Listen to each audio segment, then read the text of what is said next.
Hello and welcome. You're watching this very special webinar on Roadmap for Secure Digital Payments on Moneycontrol. I'm Sakshi Batra.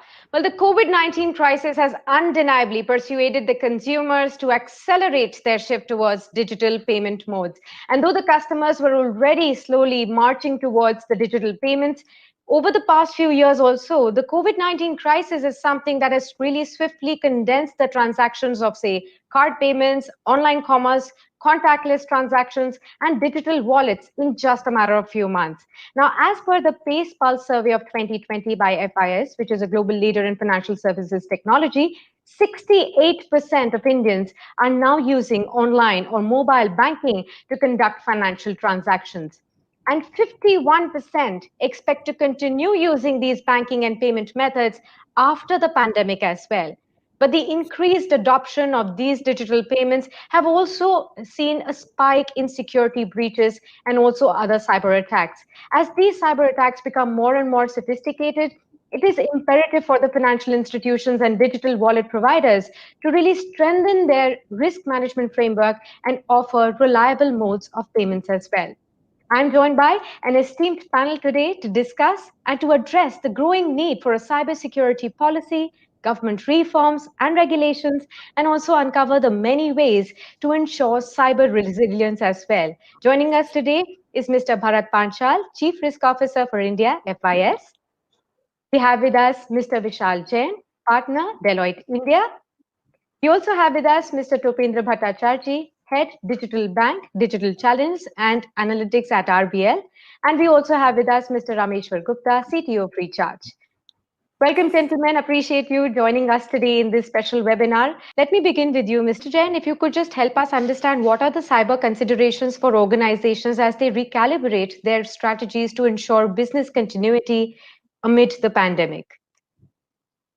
So I think, see, technology, because of all the COVID issue, which we are seeing in last 5-6 months and 7 months, maybe it's going on. And the people are really, conscious about getting infected through touching various, currencies and other stuff. And that's where the digital payment has really gone up. And because of that, there is a huge role which technology is playing, because if you see, all the payments are, the digital infrastructure is very critical here. So from that aspect, it's like technology is business now. So if my technology stops, then my whole online shopping, my various e-commerce stuff, and maybe some of the digital payments which gets impacted. So from that aspect, it's very important that all the I would say fintech service provider or banks or any other intermediary who are enabling in this entire digital payment or online commerce type of stuff, it's important that their infrastructure is pretty resilient.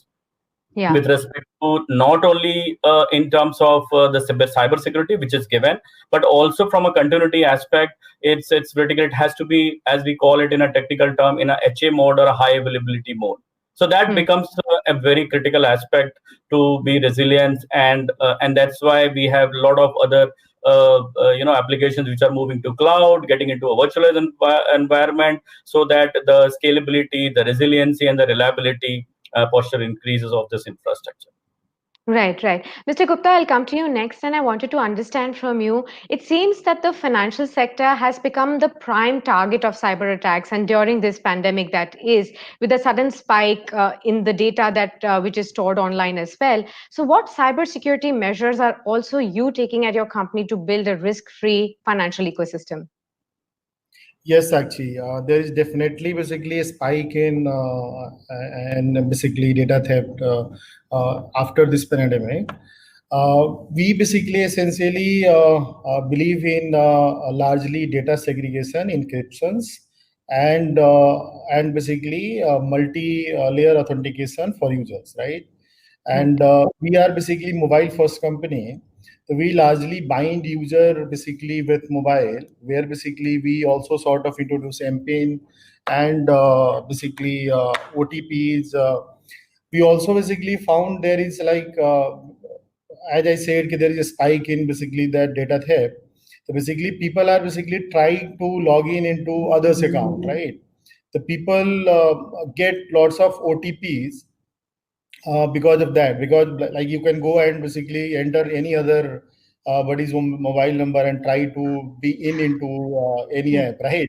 Basically, that user start getting OTP and he started worried, right? Okay, basically there is some issue or my account is uh, trying to be compromised, right? So we introduce sort of captcha as well to basically stop that kind of activities. Also, we invested into ML for sort of build infrastructure to basically alert ourselves if any basically fraudster is trying to do anything, right? Hmm. So we can go and block that user, right? So that engine is pretty working well for us. That's Hmm. how basically we are stopping those fraudsters right now. Okay, so Mr. Gupta has highlighted the kind of steps that he's taking at his company to ensure frauds don't take place or they stop the frauds. Mr. Panchal, I'd come to you again. I wanted to begin by understanding since the onset of the COVID-19 pandemic, we have seen that there has been a sharp rise in phishing. So reports also are suggesting that in Q1 alone, we've seen about a 37% rise in cyber attacks, and that's on a sequential basis. And this is the Kaspersky Security Network report that has reported this. So why is COVID-19 really making companies so vulnerable to cyber attacks is what I wanted to understand from you.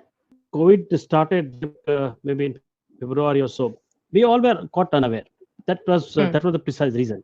But Hmm. predominantly, if you see the cyber attack, 87% of attack happen in minutes. It doesn't take even Yeah. hours or days and months. But out of which 68% of attack get captured only after months. Now you can see that Yeah. time it is taken between the attack and the detection is huge time. That is Right. one of the important data point. But when you talk about COVID post COVID era, why there is so much of rise in kind of phishing and all sort of cyber attack. One of the important reason that people left the organization and they were asked to work from home. They all were unprepared. That was the important reason. The focus was to ensure the business continuity and not the cyber security, because when Hmm. it comes to making sure that your business are up and run and people are able to access the system from home, that is priority. The third important reason that when we plan any network design or any security for that matter, it takes Yeah. keeping the fact in mind that my 98% of people will work from my organization or the control environment where my office network is there, where my all controls are there. And only 2 to 3% people are expected to work remotely, and that too only when there is a emergency or something which is very, very critical to work from wherever the person is. The scene is reversed here.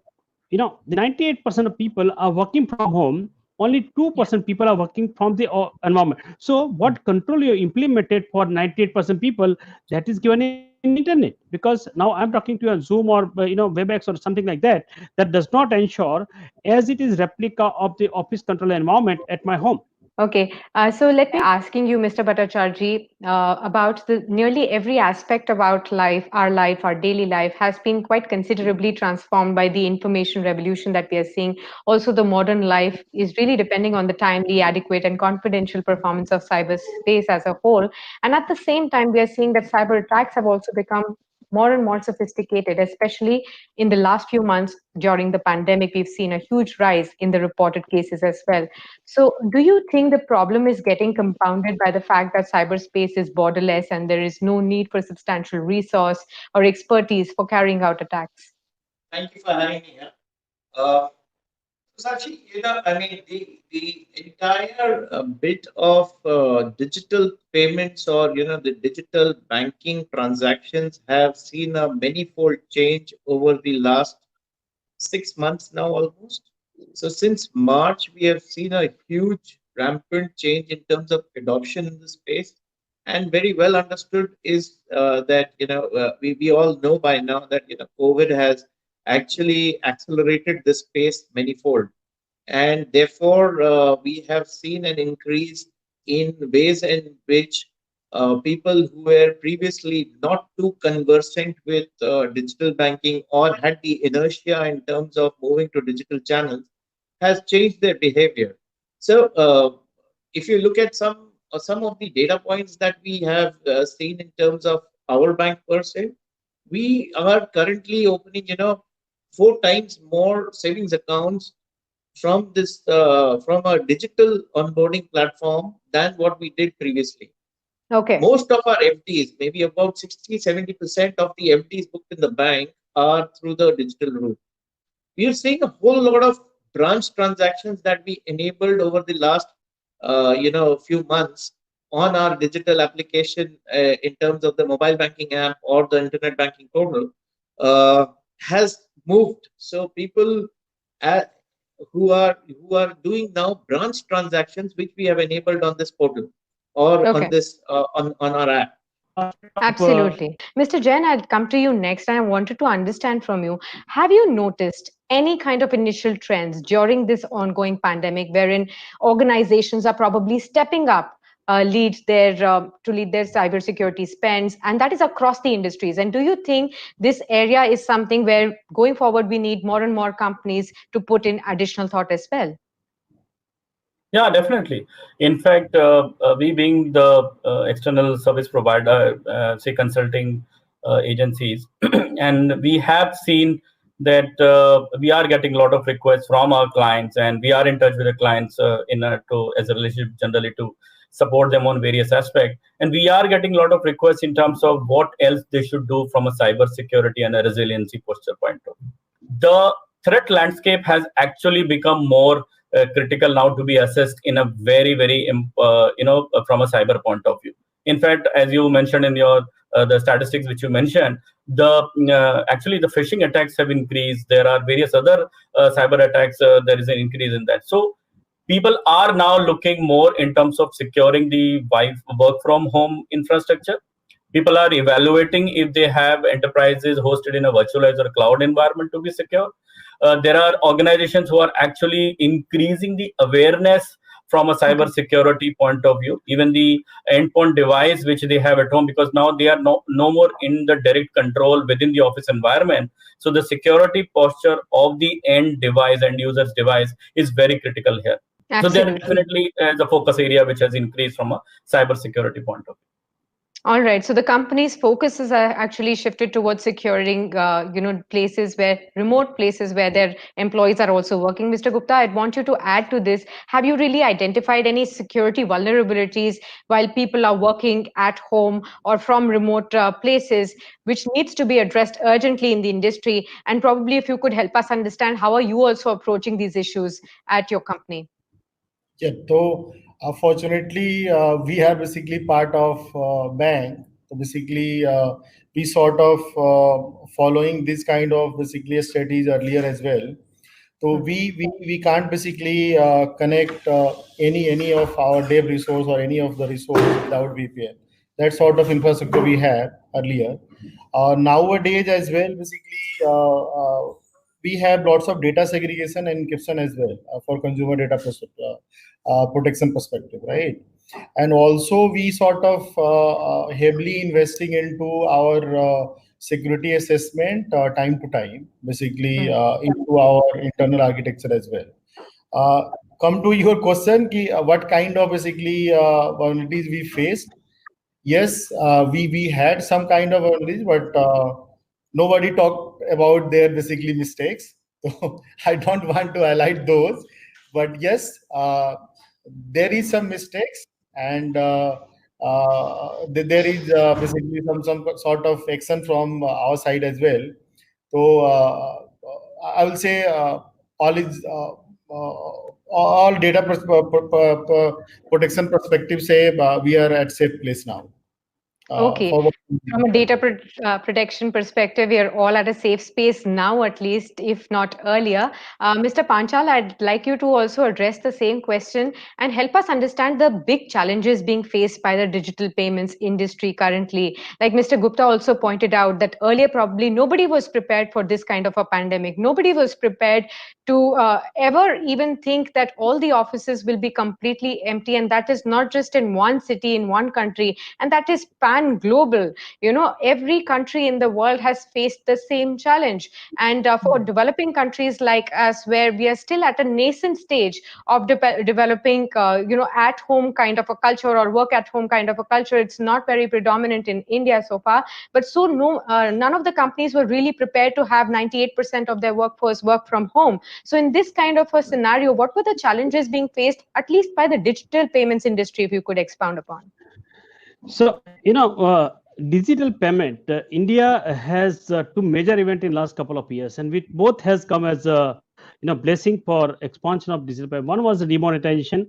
We were asked overnight to switch to digital, and we have successfully done.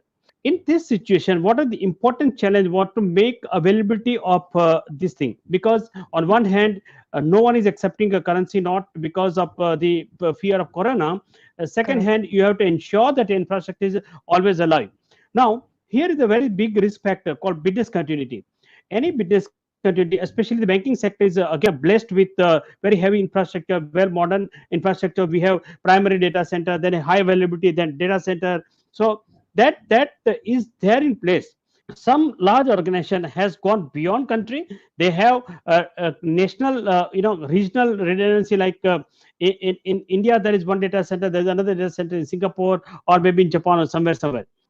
Absolutely. Mr. Bhattacharjee, the kind of digital transformation that is shaping the industry as a whole, also, we've seen the increase in fraudulent activity, say phishing in emails in the past few months as well in the entire financial institution space. So how is RBL managing cyber risks during this pandemic, first of all? Second of all, what are the implications of such attacks on the business per se? So, of course, these, not to say anything about what are the implications of these attacks. These attacks hit both sides. I mean, it is a roadblock for customer adoption, as well as it is a roadblock for the growth in business per se as well. And it is more to speak to the customer in their language and ensuring that there is enough understanding of what are the risks. Because like I mentioned earlier, there is this scenario of the customer actually being naive to the risk per se, because they are new entrants into this digital space, and therefore they need to understand how they can get fraud, how they are prone to this fraudulent activity, and once they are aware of that, then they take care of the entire space themselves. There is another piece which is also actually something that the regulator has been very, very active on, is typically how can you give more control to the customer per se. So while, I mean, from a bank perspective, from a technology perspective, there is a whole lot of things that the bank is doing to manage, like I said, proactively. And I will cover the role of artificial intelligence there a little later. Okay. But what we are trying to also do is there is a lot of activity that we are doing around, building controls for the customer itself. I mean, the customer has a lot of control on the mobile channel or the net banking channel themselves, and they can manage their own destiny to quite some extent. Absolutely. Mr. Jain, I'd like you to also explain to us in that context. We have been talking about how important is infrastructure. You've also mentioned about it in one of your earlier answers. We're talking about data protection. What are the best practices for data protection and the risk management that companies must adopt going on from here, especially keeping in mind that once we have faced something like this, so we should be better prepared for any kind of any kind of problems that we may or face in the future as well? So Sakshi, you have actually asked one question, but then 2-3 aspects. Let me take one by one. One from a data protection point of view or from an enterprise. I think the first and foremost is, I want to reiterate the point, the traffic is outside in. And even the security earlier, when the cybersecurity was more focused from a perimeter point of view, that nobody should be able to enter into my network. Now things have changed. It's the other way around. You have to follow the data where it is traveling. And that's where it is more of a data-driven security. So the way we call it, it's more of an outside, rather than outside-in approach, it is an inside-out approach. While data is in transit, in transmission, where it is being stored is an important aspect. And that's one part of it. The second aspect on this is when you talk about how the world is taking around this entire growth in the digital payment and online stuff. The telecom infrastructure, the backbones and the transportation network, which becomes critical. So the cell sites which don't have a backup, they are going down because of the power, and you were not able to access your network. Or if the network is there, your backbone is not equipped. Because what happened, a very interesting scenario, all the work from home people, if you see there, the fiber optic related line, because the home Wi-Fi went down because of the power, everybody might have shifted to through mobile hotspot. And because of that, the data traffic on the local hotspot might have increased, because of not all the cell sites are equipped to have that level of backbone for the bandwidth. Now, this is how you can see the risk assessment needs to lead to. It is not only your infrastructure, but your supporting infrastructure is equally critical from a availability point of view. So that's the second aspect. The third aspect on this is the entire awareness part, which is very important, which I think because a lot of these, the one important aspect which we discussed some time back is the behavioral part of it. As you said, it has increased the behavioral, but that means that people were not really equipped to handle this situation in a very secure manner. And then there are malicious people or people with malicious intent who are actually exploiting the behavioral aspect of people who are doing into digital payments. And that's where they are doing it in an insecure manner and leading to digital frauds. So that is one very big aspect which is critical. Very comprehensively put, Mr. Jain. Before I come to you, Mr. Gupta, Mr. Panchal wanted to add to what Mr. Jain has said. Mr. Panchal, would you agree to all the three aspects that Mr. Jain has just now shared about the kind of robust infrastructure that we need to create, and also the awareness levels that need to go up? Yeah. So what I was, what Mr. Gupta has explained, the kind of cybersecurity fraud which has increased. We FIS, we are very aware about the people sentiment using payment product and all, being a leader in this space worldwide. So we did carry out this Space Plus survey, and we found 59% people of that age group are really concerned about using the any contactless card or contact card for the security aspect. The concern coming from various age group also indicate very clearly in our support, our Space Plus survey, that people are really aware and they are really awake about the security concern what they are facing in day-to-day life. Right. Mr. Gupta, I'd come to you next, and I wanted to also take a cue from what our panelists, the other panelists have said. Mr. Jain and Mr. Panchal both have pointed out that there are no doubts how digital payments has really made our daily life quite simple by making easy transactions just at our fingertips, even if it is for as a minuscule amount as 10 rupees. However, this trend also has actually resulted in the evolved modus operandi of fraudsters. So, do you think digital payments right now are magnifying the need for regulatory intervention more than ever before? Yes, I think basically government will introduce some PII law here in India as well. I think in talks, it's already in talks. Also, we need to sort of think about we have grown internet user base basically in last 5 years, right?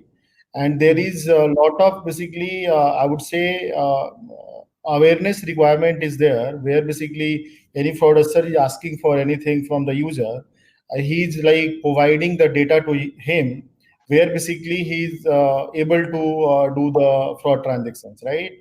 So that's where basically we need to invest on. Government needs to invest on more awareness campaigns where basically new user who are coming to basically internet and doing the transactions is aware of what I need to share, what I need not to share. Also, from company like us perspective, we sort of need to do more basically work on basically data protection, where basically consumer data is completely protected into your environment. This can be done via basically encryptions, strong encryptions, and basically your key rotations as well. Lots of people basically do the encryptions, but basically they don't do the key rotation, where basically the data become vulnerable, right? Basically, multiple aspect we need to work on. Yes, this will basically increase on the basically amplify on the need of that PII law from government. Right. Mr. Panchal, first to you, I'll ask cybersecurity, like we're all discussing about, is at the core of Digital India mission. And better digital security will undoubtedly help boost the cashless economy that the government is definitely aiming for. Do you think, just like how Mr. Gupta also pointed out, more innovative, disruptive technologies will play a pivotal role in bolstering the security of online transactions? Indeed. Uh, and I always mention about digital illiteracy. What does it mean by digital illiteracy? That it is not that the poor guy in remote part of this country who doesn't know about technology. All if they fall prey in such kind of scam, one can understand. But when it comes to a very tech savvy people, very highly educated people, they are at very senior position in MNCs or in bureaucracy and all. They are also falling prey in that. So cybersecurity is not like kind of segmented disease which will hit only to some set of people and not touch to some set of. No, it is not. Therefore, when it comes to cybersecurity and the digital payment, because worldwide that whatever attack happens, 70% of target are financial institutions, and there's a very clear motive that they want to get a financial gain.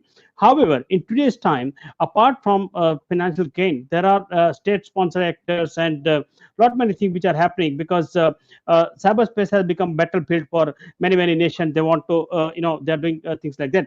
So in that case, we need to ensure that economy is remain safeguarded. Economy and especially the payment backbone or economy backbone, which is our network, our infrastructure, our secure, our application which are processing million and trillion amount of money every day. How we can ensure that those are properly protected? You cannot engage your customer or people in pipeline to think more and more about security, because if you leave security in the hand of customer all the time, probably you will not achieve, and therefore you require to have some better technology. We are providing like the kind of experience of having the number one fintech company in the world. What FIS bring a kind plethora of product together, which and another important aspect that earlier time when we say, okay, I have firewall and I have antivirus on my device, security ends there. Days have gone. It is not at all. It is not one solution for all. This is no. It is not. Therefore, you require multiple layer of approach for security. You may require not only the detective mechanism, but slowly, gradually, we may require to go to proactive approach, because let fraud happen and then I'll come and rescue that where money has gone. No, people don't want that. They want to make sure that my transaction is safe, my transaction is secure, and that is what is bringing more and more trust and confidence among people. And that is what the need of our. And you rightly pointed out that it is the technology which will help further to give confidence to the user to use more and more safe and secure payment transactions. Right, Mr. Bhattacharjee. Most of the other panelists also have fairly emphasized on the need for creating awareness, educating the customers more than anything, because they also believe that the technologies right now that are being developed are or more or less secure. 95% of them are secure. It's about the lax attitude that could be at the end of the consumers as well, that could actually have them in the wrong end. So what suggestions or advice would you give to institutions, to the new fintech companies that are coming in this sphere, so that they can ensure seamless technology deployment as well as secure digital transformation? So the key suggestion that we have there is that we cannot compromise security at the cost of experience.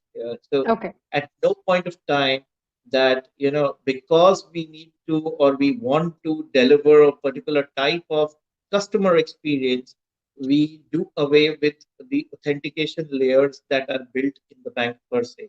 So that is a critical item. Now, having said that, it is a difficult task as well, because the edge that the fintechs are getting, or the new age companies are getting in, is the customer experience. Their USP is the experience per se, because at the end of the day, they leverage various banking services and engage with banks to provide certain solutions to the customer, where the niche is the experience. So having understood that the experience is primary out there is no way in which there could be any compromise in terms of the experience, a compromise in terms of the authentication layers. And that most of the time or all the time is actually governed by the bank. So we ensure that when we build a partner-led engagement, the authentication of the customer or the authentication of the transaction finally remains at the bank end, so that the firewalls that have been built for the security of the customer is managed and maintained in that same space. But we ensure that that does not come in the way of the overall experience that is being provided to the customer. Absolutely. Mr. Jain, I'll come to you next. Mr. Gupta and both Mr. Panchal also pointed out towards that days of firewall and antivirus are completely gone. We Yeah. now need more encryptions and more key rotations also to secure data. Do you think even adopting new methods like, say, payments of contactless cards, QR codes, tokenization, they all can together help mitigate the kind of risk that we are facing in today's day? Well, the examples which you mentioned about contactless card or QR codes and tokenization, well, tokenization definitely helps from the security aspect, because suppose things like accidentally, if you're exposing some sensitive data and all, so that is something which can be prevented, or I would say it helps in securing, or it builds that resistance in the security aspect, and it's not so easy or simpler to get the data. So tokenization really helps in from that aspect. Whereas the contactless card, QR code, if you see, these technologies are more coming from the aspect which will ease the entire transaction. Thankfully, there are in India, we have the two-factor authentication of, say, OTP for the credit cards and PIN in the debit card, which really helps and protect to some extent the securing the transaction. Right. Mr. Gupta, do you think, in addition to what we've talked about the payment methods, and since there are also vulnerabilities in the QR codes payment methods as well, or contactless methods as well, as pointed out by Mr. Jain, do you think there is also talk about, say, biometric authentication? Can that be more secure at least? For a company like us, basically, biometric authentication is already there, right? When I talk about MPIN, when you basically go and establish basically your basically biometric fingerprint into your mobile, right? Our transaction is also basically attached to that. That is already there for basically lots of wallets, lots of basically banking infrastructure. The world will be moving towards ease of transaction, not basically a rudimentary way of doing transactions, right? So there will be biometric authentication, as I said, there will be on mobile, not on basically physical devices, where basically any merchant will be asking for your sort of thumb impression or anything. Do you also believe, Mr. Bhattacharjee, that one of the key drivers for deploying adequate cybersecurity measures also include a robust regulatory and customer redressal framework as well, that the government also should be looking at now? Yeah, so while we wait for the formal, cybersecurity guideline, but in today's date also, if you see the entire way in which the ombudsman, the banking ombudsman operates, is very, very customer centric, and they are also, working towards solving the customer problem of cybersecurity. And like I mentioned earlier, in terms of the regulator coming in, so exactly say a couple of months back, or maybe I think it came somewhere in June, or is when we were supposed to go live with this entire card control feature, which is actually an enforcement by which is a regulation by advisory by the Reserve Bank. So the the point is that the Reserve Bank itself has identified that the growth in this space is going manifold, and especially with UPI and various democratic platforms coming in, and there are multiple fintechs who are building experience layers on top of them, the understanding of a secured framework is very critical, and therefore there needs to be a guideline to the entire piece.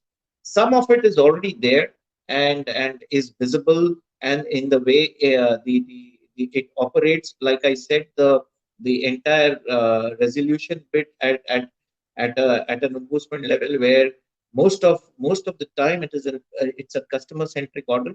And also there is a lot of activity around understanding of this digital space from a Yeah. regulator perspective, so that the entire uh, conversation then becomes more homogeneous from a customer point of view, as well as a Mm. solution from a fintech point of view or a bank point of Got view. it. So that is a well understood piece, and the regulator is moving towards creating a robust framework to manage this entire space from a complaint redressal and from a managing perspective. Mr. Jain, would you please add to what Mr. Panchal has also said? And also, I want to ask you something very important. Do you think a robust regulatory framework, then, an effective consumer redressal framework as well, and a foolproof security measure can all together enable confidence and ensure long-term success of digital payments?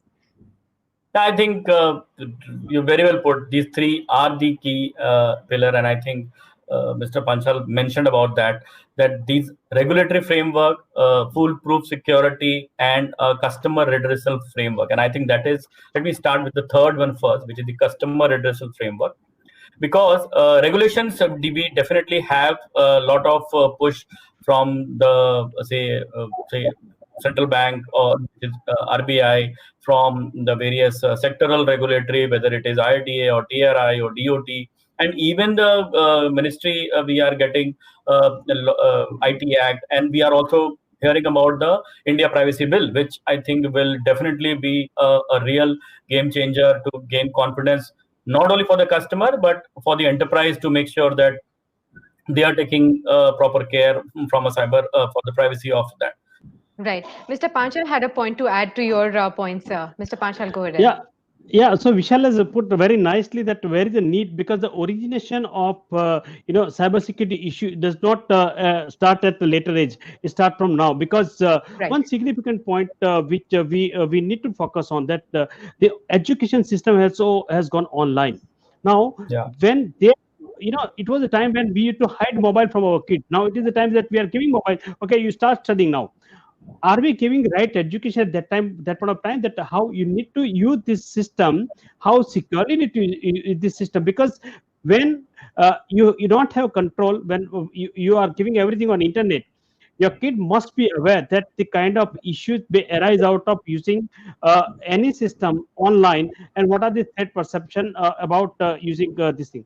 Secondly, when it comes to we are at the stage where country is thinking about, rather not thinking, is already there, but is revisiting the national cybersecurity policy. One important aspect that we must have to have a fundamental starting from the primary education about the cybersecurity, because we are at this point of time, the generation, our generation is probably still lucky that we have seen the transformation from analog to digital, but the Right. generation going forward, they are born in digital era, they will live in digital era, they will die in digital era.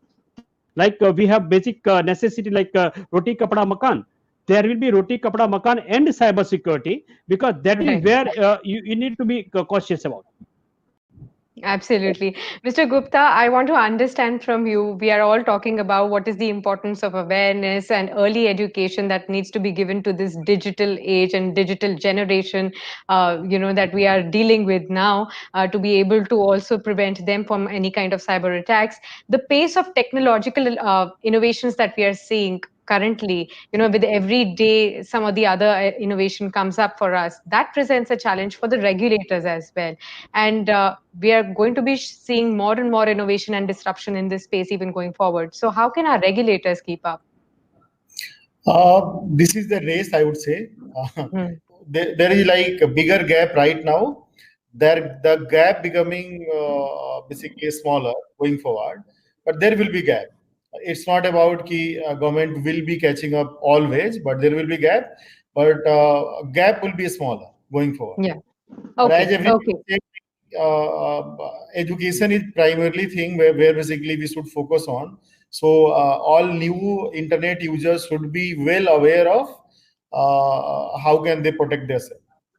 Right. I'll just put my last question to all of my panelists, starting with you, Bharat. Prime Minister Narendra Modi, in his Independence Day speech of 2020, also announced that India will soon have a cybersecurity policy. Uh, Beginning with you, I want to understand what are your views on this? What, according to you, needs to be an essential part of this policy? Again, the some of the provision of the act are no more relevant in today's time. So today so many investigation and so many kind of crime scenes could not come to a logical end because of the law does not have so much of power and so much of teeth to act upon by the law enforcement. Therefore, Hmm. the IT Act also need to amend it. The third and important point, again, to link the education system with in the cybersecurity policy. And that back to my earlier point that it is going to be a basic necessity, and therefore our kids need to learn about cybersecurity right from their primary education. So these are the three major things which I believe may address in the policy. Right. Mr. Jain, what are your thoughts on the cybersecurity policy? What are the essentials that you would want to see in this policy? Each sector regulator, whether it's telecom or financial services or insurance or bank, all those have their security guidelines, which is perfectly fine. But then there has to be an overarching collaborative common framework of cybersecurity, which will lead to this as a guideline to them. I think that will something, join them together, and it's a common framework which is required. And the last Absolutely. aspect is critical is a baselining the security requirement. So all the regulators, enterprise, they know when they say a breach means what, information or responding to an incident within 3 days means what type of incident. Some guidelines about the categorization or classification of the breach or the incident or baseline the security requirements is Yeah. I know it's difficult, it's not so easy, it's easy to say, but there could be some parameters and guidelines if that can be incorporated, which will be really helpful for all of the regulators and enterprises. Right. Mr. Gupta, your thoughts? I think all points is covered. Only thing is basically government needs to also see about the business continuity as well Yeah. when they plan for Right. this policy, right? And also this policy needs to be evolved every year on year, right? There is no policy which can exist for the next 5 years, I would say. So government need to focus on those aspects, and yeah, we are good to go then as a country, I would say. Absolutely. Mr. Bhattacharjee, like you also pointed out that we are all waiting for the cybersecurity policy. What, according to you, needs to be an essential part of this policy? What would you really like to see as part of this policy? So we need to figure out a few things which is very, very, customer interface centric. The most critical thing is data security. How does Yeah. the customer data get used or get shared across various platforms is something that needs to get governed very well. Today, it is left to interpretation of various regulated institutions like ourselves, and therefore we have our own ways of doing things. And of course, we run a little conservative because we don't want to be found on the wrong side if there is an issue which occurs.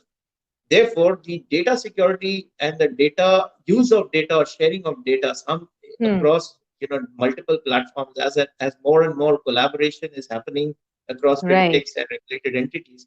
We need to figure out how that thing gets more standardized and how use of data becomes more ubiquitous across multiple platforms. All right, then on that note, let's wrap this very insightful and thought provoking discussion that we've had today. To sum it all, like all the experts on this panel have spoken today, the acceptance of digital payments technology, both by merchants and consumers, is definitely vital for the economic growth going forward. But knowledge sharing, education about data security are extremely vital to its success as well. Also, as the playing field continues to change, the established market players will also have to constantly evolve and bringing new technologies to drive safer safety and security in the less cash economy that the government aims to create, along with a robust regulatory framework as well. Thank you very much, each one of you, for taking out time today for this webinar. And I hope all of you stay safe and we all come out of this crisis much stronger. Thank you. Thank you. Thank you.